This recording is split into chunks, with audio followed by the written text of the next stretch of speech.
Hey guys, welcome to SK Tiwari study IQ। ऐसा आज का जो सेशन है वो बहुत ही इंपॉर्टेंट होने वाला है, क्योंकि आज हम पढ़ेंगे क्लास 12th के बायोलॉजी का चैप्टर नंबर 6 वंशागतिकी का आणविक आधार, मॉलिक्यूलर बेसिस ऑफ इनहेरिटेंस। क्योंकि जो कि बायो का जो है सबसे टफ चैप्टर माना जाता है, लेकिन इस नोट्स के थ्रू हम एक स्टोरी के जैसे वन बाय वन सारे टॉपिक को समझते चलेंगे और सीखते चलेंगे। जो हमारा पहला पॉइंट है, आनुवंशिक पदार्थ की खोज, डिस्कवरी ऑफ हेरिडिटरी मटेरियल्स। जो आनुवंशिक पदार्थ कैसे किसे कहते हैं, कहाँ से प्राप्त हुआ, किसने इसकी खोज की, इसके बारे में पढ़ेंगे। तो पॉइंट है, वैज्ञानिक सटन एवं बॉवेरी ने बताया कि गुणसूत्र ही आनुवंशिक लक्षणों का वाहक होता है। जो साइंटिस्ट सटन एंड बॉवेरी, दो वैज्ञानिकों ने सम्मिलित रूप से बताया है कि जो गुणसूत्र होते हैं वे आनुवंशिक लक्षणों के वाहक होते हैं। ठीक है, आगे हैं, गुणसूत्र न्यूक्लियो प्रोटीन्स के बने होते हैं। जो गुणसूत्र होते हैं वो न्यूक्लियो प्रोटीन के बने होते हैं, जिसमें 40% न्यूक्लिक अम्ल तथा 60% प्रोटीन्स पाया जाता है। जो गुणसूत्र होते हैं उसके न्यूक्लियो प्रोटीन में जो है 40% न्यूक्लिक अम्ल और 60% प्रोटीन्स पाया जाता है। अतः यह निष्कर्ष निकालना कि प्रोटीन और न्यूक्लिक अम्ल में से कौन सा आनुवंशिक पदार्थ है आवश्यक था। देखिए, जो है गुणसूत्र में दो न्यूक्लियो प्रोटीन में जो है दो प्रकार के अणु पाए जाते थे, एक न्यूक्लिक अम्ल और एक प्रोटीन्स। तो अब इसमें से आनुवंशिक पदार्थ कौन सा है ये पता लगाना थोड़ा मुश्किल था। तो कुछ वैज्ञानिकों ने काफी समय तक जो है प्रोटीन को आनुवंशिक पदार्थ माना, परंतु बाद में ये पता चला कि प्रोटीन में द्विगुणन की क्षमता नहीं होती, अतः यह आनुवंशिक पदार्थ नहीं हो सकता। क्वेश्चन पूछ सकता है कि प्रोटीन आनुवंशिक पदार्थ क्यों नहीं हो सकता। तो प्रोटीन में जो है द्विगुणन की क्षमता नहीं पाई जाती है, इसलिए वह आनुवंशिक पदार्थ हो नहीं सकता है। आगे बढ़ेंगे।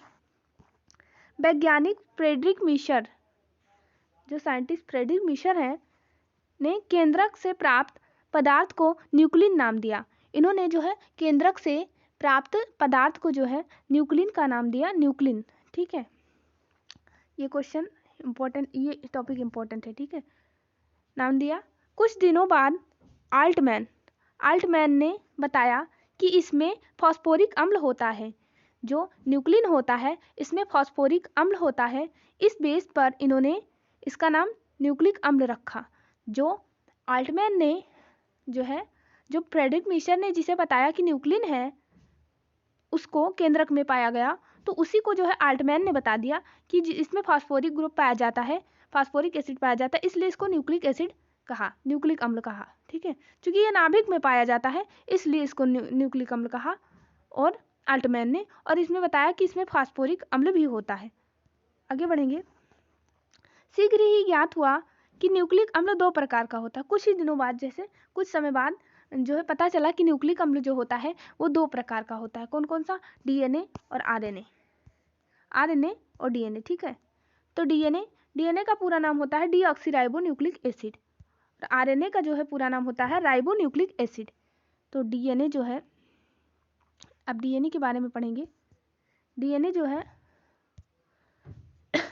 DNA मुख्यतः केंद्रक में पाया जाता है तथा RNA की अधिकांश मात्रा कोशिका द्रव्य में होती है। जो RNA होता है वो अधिकतर जो है कोशिका द्रव्य में पाया जाता है, जबकि DNA जो है केंद्रक में पाया जाता है तथा बहुत कम मात्रा जो है केंद्रक में होती है। RNA की जो थोड़ी सी मात्रा होती है वो केंद्रक में पाई जाती है। लगभग समस्त प्राणियों में DNA ही आनुवंशिक पदार्थ होता है, जबकि कुछ वायरस में RNA भी आनुवंशिक पदार्थ का काम करता है। जो कुछ वायरस होते हैं उनमें सिर्फ RNA आनुवंशिक पदार्थ होता है, नहीं तो RNA आनुवंशिक पदार्थ का कार्य नहीं करता है। मुख्यतः DNA ही आनुवंशिक पदार्थ होता है। आगे बढ़ेंगे। DNA का जो है परिचय है। DNA है क्या? ठीक है, डीऑक्सीराइबो न्यूक्लिक एसिड। DNA एक जटिल रासायनिक पदार्थ है। जो DNA है वह एक जटिल रासायनिक पदार्थ है जो डीऑक्सीराइबोन्यूक्लिक एसिड का बहुलक है होता है, ठीक है, जो डीएनए है डीऑक्सीराइबोन्यूक्लिक एसिड का बहुलक होता है। बहुत से न्यूक्लियोटाइड्स पॉलीन्यूक्लियोटाइड्स का निर्माण करते हैं। जो बहुत से न्यूक्लियोटाइड होते हैं पॉलीन्यूक्लियोटाइड का निर्माण करते हैं। प्रत्येक ही डीऑक्सी न्यूक्लियो अम्ल के अणु के निर्माण में 3 प्रकार के अणु भाग लेते हैं। जो प्रत्येक होता है डीऑक्सीराइबोन्यूक्लिक अम्ल के अणु में जो है 3 प्रकार के अणु भाग लेते हैं, तब जाके जो है न्यूक्लियोटाइड बनता है। ठीक है, ठीक है, तो इनके एक एक अणु जुड़कर न्यूक्लियोटाइड बनाते हैं। ठीक है, जो 3 प्रकार के अणु होते हैं उनके एक एक तीनों अणु एक एक जुड़कर तब न्यूक्लियोटाइड का निर्माण करते हैं। डीएनए में जो है पॉलीन्यूक्लियोटाइड श्रृंखला है, तो पॉलीन्यूक्लियोटाइड ही जो है ये चार्ट समझने की कोशिश करेंगे। तो डीएनए है पॉलीन्यूक्लियोटाइड श्रृंखला है, और पॉलीन्यूक्लियोटाइड जो पॉलीन्यूक्लियोटाइड श्रृंखला कैसे बनता है, एक न्यूक्लियोटाइड बनता है, उसका जो एकलक होता है वो न्यूक्लियोटाइड होता है। और न्यूक्लियोटाइड जो है फास्फोरिक एसिड डीऑक्सीराइबो शुगर और नाइट्रोजनस बेस से बनता है। ठीक है, और फास्फोरिक एसिड का जो फार्मूला होता है H3PO4 और डीऑक्सीराइबो शुगर का फार्मूला C5H10O4 और नाइट्रोजनस बेस जो है पाया जाता है। आगे बढ़ेंगे। अब नाइट्रोजनस बेस, जो नाइट्रोजनी क्षार होते हैं, नाइट्रोजनी क्षारक जो होते हैं वो भी 2 प्रकार के होते हैं। कौन कौन से? प्यूरीन और पायरिमिडीन। जो नाइट्रोजनी क्षारक होते हैं वो याद रखेंगे कि 2 प्रकार के होते हैं। ठीक है, प्यूरीन और पायरिमिडीन। जो प्यूरीन होते हैं, प्यूरीन भी 2 प्रकार के होते हैं, एडेनिन और गवानीन। एडेनिन और गवानीन, ठीक है। और जो पायरिमिडीन होते हैं वो भी 2 प्रकार के होते हैं, उसमें भी 2 नाइट्रोजनी क्षार पाए जाते हैं, थाइमीन और साइटोसिन। ठीक है, आगे बढ़ेंगे। ये जो डीएनए का खुला हुआ मॉडल है, मतलब इसमें बंध जो है दर्शाए गए हैं और डीएनए कैसे जुड़ता है उसको दिखाया गया है। ठीक है, इसको समझने की कोशिश करेंगे। ये है एडेनिन और थाइमीन। एडेनिन जो है और थाइमीन है, ये सारे नाइट्रोजनी क्षार हैं। एक तरफ से ये नाइट्रोजनी क्षार हैं, और ये है जो शुगर, ये दोनों तरफ जुड़ा है जो शर्करा है, और ये फास्फेट ग्रुप है, ये जो है फास्फेट ग्रुप है। ठीक है, अब जो है ये जो है फास्फेट ग्रुप और शुगर के जो बीच का बॉन्ड है इसको हम बोलते हैं फास्फोडाइएस्टर बॉन्ड। जो फास्फेट ग्रुप और शुगर के बीच का जो बॉन्ड है उसको फास्फोडाइएस्टर बॉन्ड कहते हैं। और जो शुगर और नाइट्रोजनस बेस का जो बॉन्ड है ये, इसको कहते हैं ग्लाइकोसिडिक बॉन्ड। जो शुगर और नाइट्रोजनी क्षार के जो शर्करा है और नाइट्रोजनी जो क्षार है उसके बीच के बंध को जो है ग्लाइकोसिडिक बंध कहते हैं। और जो एडेनिन मतलब जो नाइट्रोजनस बेस है, 2 नाइट्रोजनस बेस, उन दोनों नाइट्रोजनस बेस के जो बीच का बॉन्ड होता है उनको कहते हैं, उनको जो है कहते हैं हाइड्रोजन बॉन्ड। और एक इम्पॉर्टेंट बात जो है कि एडेनिन जो है, एडेनिन और थाइमीन के बीच जो है 2 हाइड्रोजन बॉन्ड पाए जाते हैं, डबल बॉन्ड पाए जाते हैं। और जबकि ग्वानिन और साइटोसिन के बीच में हाइड्रोजन हाइड्रोजन ट्रिपल बॉन्ड पाए जाते हैं। ठीक है, याद रखेंगे। आगे बढ़ेंगे। डीएनए की द्विकुंडली संरचना, double helix model of DNA. ठीक है, तो डीएनए का द्विकुंडली मॉडल वैज्ञानिक वाटसन एवं क्रिक ने दिया। सन 1953 में उन्होंने डीएनए का एक त्रिविम मॉडल प्रस्तुत किया जो निम्न प्रकार से है। वाटसन और क्रिक ने क्वेश्चन पूछेगा कि डीएनए का डबल हेलिक्स मॉडल किसने प्रस्तुत किया, और 5 मार्क्स में इसका पूरा डिटेल पूछता है कि डीएनए वाटसन और क्रिक के मॉडल को समझाइए। ठीक है, द्विकुंडली डीएनए का द्विकुंडली मॉडल को समझाइए, वाटसन और क्रिक द्वारा दिए गए मॉडल को समझाइए, ऐसे क्वेश्चन पूछता है। ठीक है, आगे बढ़ेंगे। ये रहा डीएनए का द्विकुंडली मॉडल जो वाटसन एंड क्रिक ने दिया था। ठीक है, तो इसमें क्या है कि यहाँ से जो है यहाँ तक की दूरी जो है 20 एंगस्ट्रॉम होती है, और जो एक हेलिक्स, एक कुंडल जो है, एक कुंडली का जो है, एक कुंडली के बीच की दूरी जो है 34 एंगस्ट्रॉम होती है। और जो दो नाइट्रोजनस बेस के बीच की जो दूरी होती है वो होती है 3.4 एंगस्ट्रॉम। ठीक है, ये है डबल हेलिक्स मॉडल। आगे बढ़ेंगे। डीएनए के द्विकुंडलित संरचना की निम्नलिखित विशेषताएं हैं। अब विशेषताएं क्या है इसकी, जो द्विकुंडली संरचना है डीएनए की, इसकी इंपॉर्टेंस क्या है, ठीक है।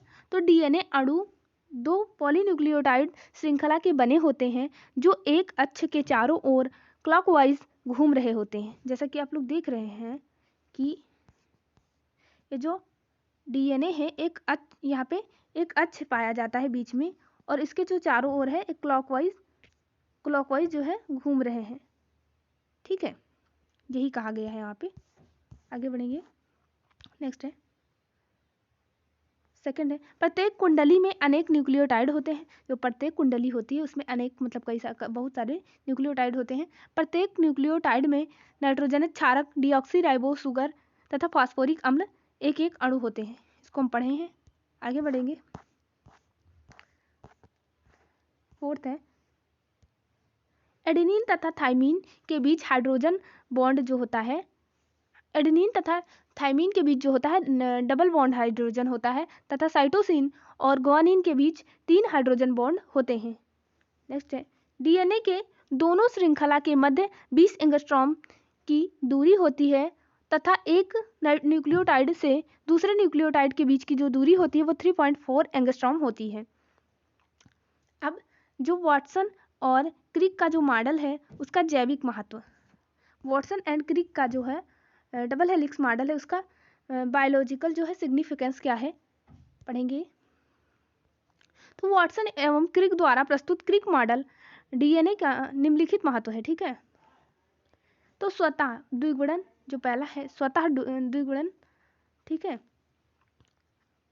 और सूचनाओं का प्रेषण और आनुवांशिक कूट जो है इसका महत्व है। आगे बढ़ेंगे, डीएनए का स्वरूप, जो डीएनए के टाइप है, कितने प्रकार का होता है डीएनए। तो न्यूक्लियोटाइड के जो है जोड़ों के आधार पर डीएनए जो होते हैं 5 प्रकार के होते हैं। जो न्यूक्लियोटाइड का जो सेट होता है उसके आधार पर जो है डीएनए जो होता है वो 5 प्रकार के होते हैं। तो पहला है ए डीएनए, बी डीएनए, सी डीएनए, डी डीएनए और जेड डीएनए। जो जेड डीएनए होता है वो सबसे अलग होता है, ठीक है। आगे पढ़ेंगे अभी इसके बारे में। तो पहले है ए डीएनए। तो ए डीएनए किसे कहते हैं, इस डीएनए के दोनों श्रृंखलाएं जो होती हैं क्लॉकवाइज मुड़ती हैं तथा प्रत्येक चक्कर में जो है 11 जोड़ी न्यूक्लियोटाइड होते हैं। इस डीएनए में दोनों श्रृंखलाएं जो होती हैं क्लॉकवाइज घूमती हैं, घड़ी की दिशा में जो है घूमती हैं, तथा प्रत्येक चक्कर में जो है 11 जोड़ी यानी 22 न्यूक्लियोटाइड होते हैं। आगे बढ़ेंगे, बी डीएनए। तो बी डीएनए किसे कहते हैं, इस डीएनए में इस डीएनए के दोनों श्रृंखलाएं जो होती हैं क्लॉकवाइज मुड़ती हैं तथा प्रत्येक चक्कर में 10 जोड़ी न्यूक्लियोटाइड होते हैं। इसकी जो है श्रृंखलाएं भी क्लॉकवाइज ही मुड़ती हैं, घूमी हुई होती हैं, लेकिन जो है इसके प्रत्येक चक्कर में जो है एक चक्कर में 10 जोड़ी न्यूक्लियोटाइड यानी 20 न्यूक्लियोटाइड पाए जाते हैं। आगे बढ़ेंगे, नेक्स्ट हमारा सी डीएनए। सी डीएनए किसे कहते हैं, इस डीएनए में दोनों जोड़ी श्रृंखलाएं क्लॉकवाइज मुड़ती हैं। इसमें भी जो है दोनों जोड़ी श्रृंखलाएं जो होती हैं क्लॉकवाइज घूमी हुई होती हैं तथा प्रत्येक चक्कर में 9 जोड़ी न्यूक्लियोटाइड यानी 18 न्यूक्लियोटाइड्स पाए जाते हैं। आगे बढ़ेंगे, डी डीएनए। डी डीएनए किसे कहते हैं, तो इस डीएनए की दोनों श्रृंखलाएं भी क्लॉकवाइज मुड़ती हैं तथा प्रत्येक चक्कर में 8 जोड़ी न्यूक्लियोटाइड होते हैं यानी 16 न्यूक्लियोटाइड पाए जाते हैं, ठीक है। आगे बात करेंगे जेड डीएनए।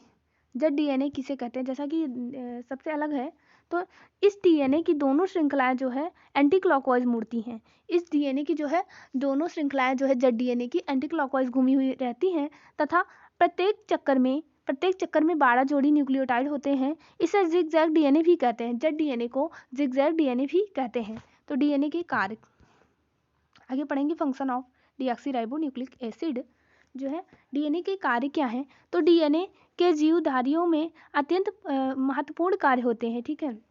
अत्यंत महत्वपूर्ण कार्य जो होते हैं डीएनए के, फर्स्ट है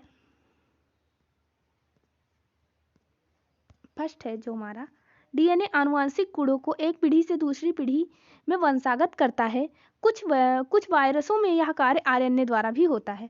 जो है ये अपवाद है, कुछ वायरसों में जो है आरएनए आनुवंशिक पदार्थ होता है, नहीं तो सभी में जो है डीएनए ही होता है। आगे बढ़ेंगे, सेकंड है डीएनए एंजाइम्स का निर्माण में कौन नियंत्रित करता है।